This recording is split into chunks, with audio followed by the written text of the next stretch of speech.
বলছি দি আমার খেলনা দি, আমিও খেলবো। তুই আমার মেয়ের খেলনা নিয়েছিস? চলো মা, ওকে খাবার দিব না, তুমি আর আমি খাবো। পাপা মা আমাকে খাবার দেয়নি। তুমি তোমার ছেলেকে ভালোবেসেছো। যা বলছে আমার বাড়ি থেকে বের হয়ে।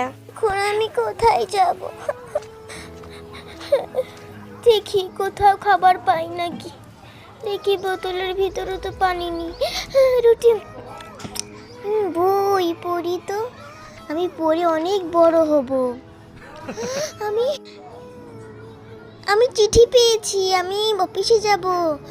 এই তো অফিসে গেল। যাও, তুমি বাড়ি থেকে বের হয়ে যাও। আমার সাথে কেন এরকম হয়? আমি চল মা, আমরা বাড়ি থেকে বের হয়ে যাই। হ্যালো, আমার বাবাকে বের করে দিয়েছি। আমার বাবা এত অসুস্থ, চাই টাকা দিয়ে আমার বাবাকে চিকিৎসা করতে হবে।